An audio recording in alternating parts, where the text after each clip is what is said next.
Well, good morning or good afternoon, wherever you are.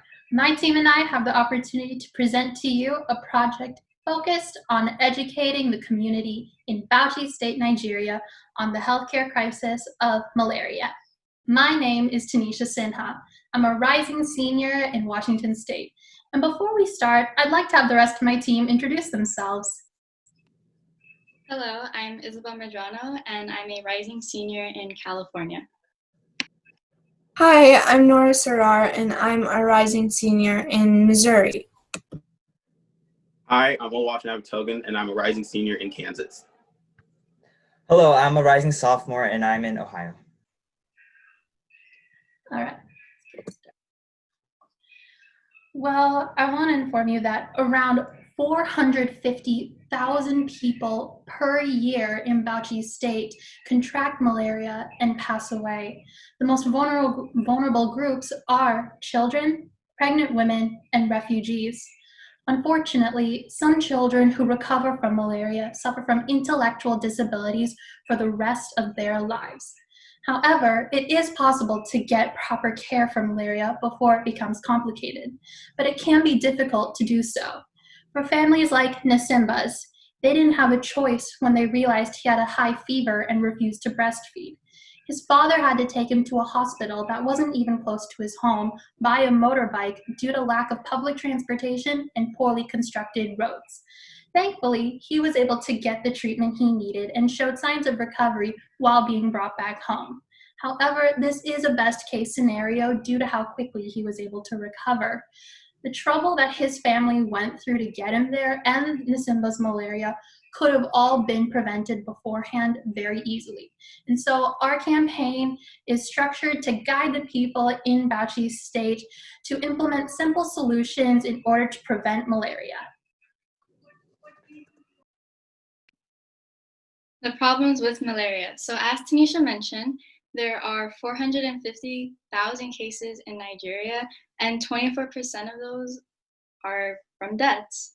So the most targeted groups are children under the age of 5 and women.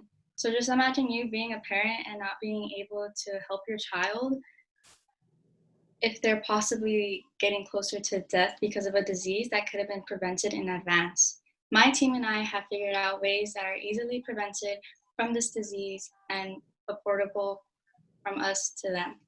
Malaria is presented as the most prevalent disease in Nigeria.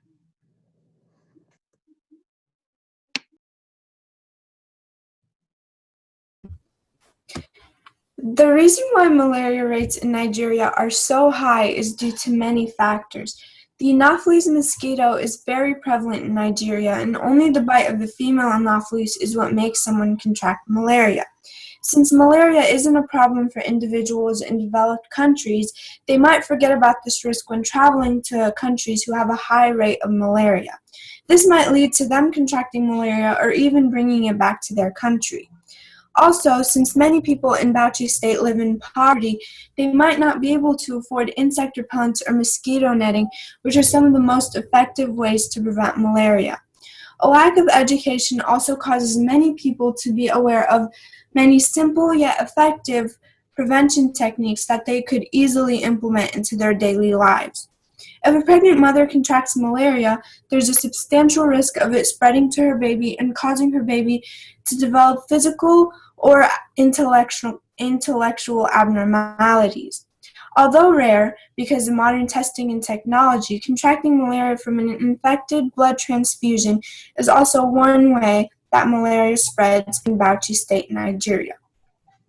After getting bitten by an infected mosquito, the parasites travel to your liver cells and begin to take over your red blood cells.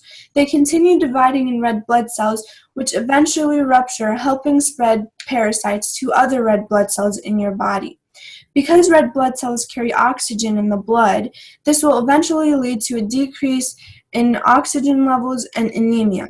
Without proper medical assistance, this individual will likely go into a coma and possibly even die. Now let's talk about some of the solutions. So as our team explained earlier, even though malaria is such a prevalent disease in Bauchi State, Nigeria, it can easily be prevented. The problem with the prevention is many individuals in Bauchi State do not have education about malaria. This is why our group aims to focus on educating the population in Bauchi State, Nigeria. We are going to do this using 3 different methods. The first method is making infographics and posters. And we want to put these infographics and posters in the public, hospitals, and schools. By doing this, we'll be able to allow people to read it and learn more information about malaria and ways to prevent it themselves. Secondly, we're going to take a cost versus benefit approach. So imagine if you contract malaria and you need treatment for it. Treatment for malaria costs quite a bit, especially for people in Bauchi State, Nigeria. This is why we want to instill the idea that taking preventive measures before will cost you less, and it will be an investment for your future, as you won't have to pay as much down the line. Finally, we want to make a public health presentation. In this public health presentation, we are going to invite many individuals across Bauchi State and create a presentation to educate them about malaria and ways to prevent it. Our hope is that once these individuals have learned, they can spread the ideas of prevention to their friends and family. We also are going to pique people's interest to come to this educational event by rewarding them with free mosquito nets. This way, it gives them an incentive to come to our educational event, and it gives them a reason to share it to everybody else. Finally, during the event, we will also be sharing homemade, simple mosquito repellents that can be made. This way, this will be a cost-effective and efficient way to make repellents, and it will be easy for everybody in Bauchi State, Nigeria. All right, so mentioned before, we will be introducing the idea of bug repellents because as of right now, many people think that repellents are either inaccessible or too expensive, but actually you can implement simple ones such as planting lavender or geraniums in your yard or anywhere around your house in order to create a barrier against mosquitoes. Or you could do the same thing by by slicing limes and implementing cloves inside of them to create a smell that detracts the attention of mosquitoes. And then you can take it a step further and create a spray that consists of citronella, eucalyptus, geranium, and a bunch of other deterrents that keep them away. And even if you're not able to do all that, you can do simple measures such as turning on your fans around your house to affect the flight path of the mosquitoes, or create a vinegar water mix in order to create a homemade spray that also works as a cleaner to keep them away. These are some of the infographics / posters that we are going to use in Bauchi State, Nigeria. The one on the left explains different ways that we can make homemade repellents. These repellents are easy to make, and also the poster is lined in an efficient pattern that most of the people in Bauchi State, Nigeria can understand. On the right, we have an infographic that explains more about malaria. In the tidbit in the center, it explains how malaria is caused and about malaria. At the bottom, it includes prevention methods, such as bug spray, netting, and long sleeves.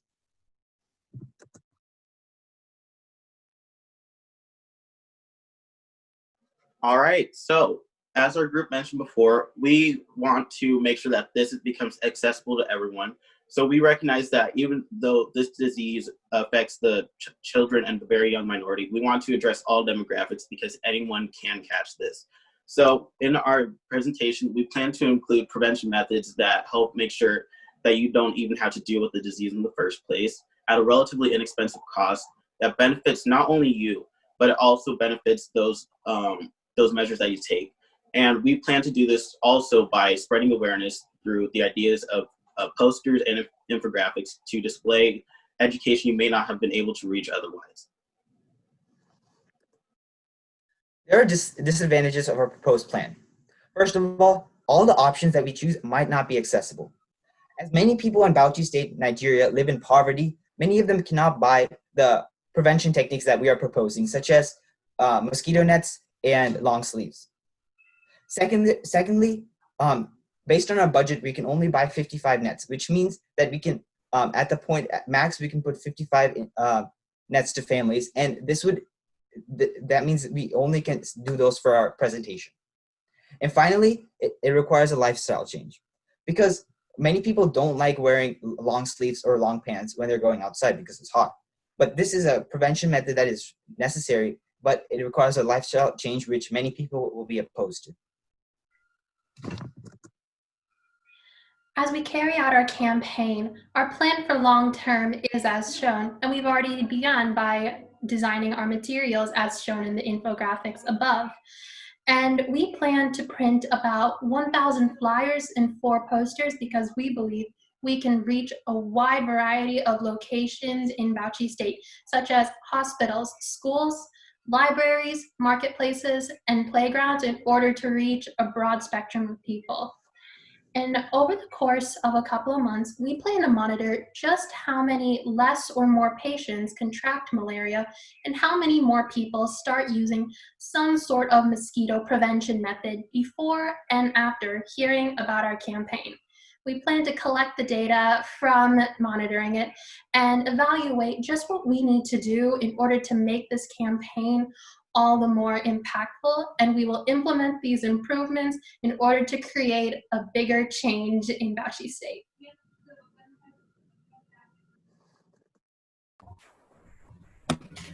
For our campaign, we need funding. Leadership Initiatives and Microsoft are generously giving us $250 in grant money. Of those $250, we plan to use $30 to go into printing 1,000 flyers to help inform the public, as well as $60 to print 4 posters to really grab people's attention. We would use $50 for our public health presentation and $110 for the mosquito netting that we will purchase to give out during our presentation. This way, people won't have to pay for netting, but will also get informed on different prevention techniques.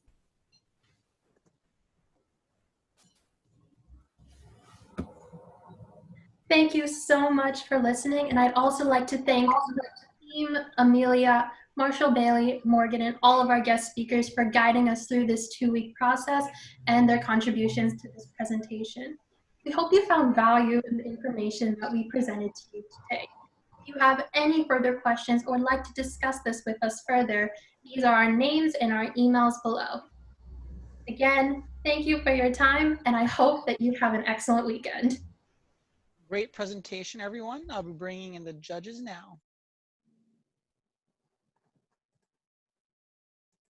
Okay, they can, yep, perfect. Thank you for stopping and sharing your screen. Panelists, okay. Okay, Dr. Isha, we would love to hear your thoughts. Okay. Thank you, for the wonderful presentation. First of all, I must commend all your appearances. You all look good, okay? I love how all of you had in-depth knowledge about what you were presenting. You know, I personally have learned from your presentation something new, you know, on how to make the homemade bug repellents and mosquito repellents. Amazing. Very, very nice. Tanisha, you had a very good, good opening, introduction, good facial expression. All of you had very good body language, very good communication skills. Your arguments were clear. Everything was on point. I really don't have anything to improve on this presentation, I must say, because I learned something new, and I'm really impressed because you guys managed to pull this up under, 1 month, just 2 weeks, and being high school students and showing this amazing talent of yours and amazing knowledge. Honestly, I am impressed. And well done for everything. You guys were amazing, okay? Your presentation was excellent. All of you, okay? Thank you very much. I'm proud of you all. Perfect, Laura. Thank you. And thank you all so much for having me. I really appreciated learning what you wrote, or what you discussed, and hearing more about your plans. I have to agree with Dr. Isha. You all did a fantastic job. I love your presence. You all have really good professional presence and are showing your interest in the way that you're speaking, which is amazing. Tanisha, I love your pace. You were very good at presenting things in a way that was understandable, that had high energy, and that it wasn't necessarily too fast or too slow. We could keep up, we're good with that. Isabel, I love your high energy. You had good energy, so which is really nice. As well as Nora, you also had a really good pace and high energy. Kushal, you had great high energy. I think when you were first starting, you were commanding the room, and that's fantastic. It died a little bit towards the end, but I think in general you did a great job at doing that. One slight fake, remember to say your name. When you started, you forgot to say your name, and I was like, "Ooh, who is he?" And I don't know you guys, so that's my fault. But also, like, just remember to say your name. And then I'm really bad with names. Oluwas. Sorry. You did great. Okay, thank you. I am really bad. I have dyslexia. I'm really bad with names. I love your eye contact was always on point. You were constantly looking at the camera, constantly pushing for that. You also, both you and Kushal, did a really fantastic job at explaining a complex issue in a simplified way. I also, as Dr. Aisha said, I also learned I did not know it was that easy to kill mosquitoes. I'm going to go implement some of those great techniques. But a lot of times that is what it takes. It just takes like explaining a really complex way in a really easy way of selling something. The solution's in your hands, you can do it. The only suggestion I had for you is just, I do this a lot. I think you're on your phone or a tablet, right? Yeah. Try pushing it up a little bit so that you're not looking downwards, but so that you're looking, it's just because you have such high, like your face, your facial expressions are so great that sometimes the distance misses a couple of those things. But that's just about like, honestly, get a couple of books and prop it up and you're good. But in minor things, as a whole, I love the posters. They're very powerful. They showed a simplified way. And I also loved that you cited your work. I don't know if the other people did it and I missed it, and I'm sorry, but I love the fact that you cited your work. It's so important in academics in particular, to show that you've done the research, that this isn't just you guys making it up. I think that was really good. And I also love that you showed your distribution of the funding. You specifically said, I'm spending this money here, this money here, this money here, this money here. In grant writing, I know that's something we get asked a lot, is what is each penny going to go to? So you guys showing it made a difference. But thank you. Wonderful. Thank you, Jan.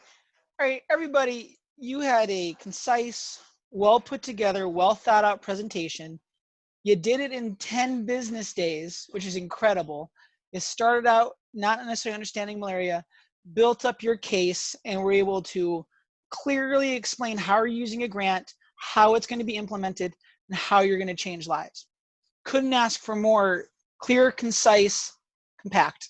That's exactly what you want in one of these presentations. Very impressed by each and every one of you. To college admissions officers, you guys can find bios, information, websites, and actually see each of these students diagnose a patient to save a life at the bottom of the YouTube video.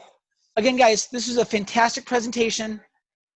College admissions officers, you'll have our office number. Call us with questions about them. I cannot endorse these students more.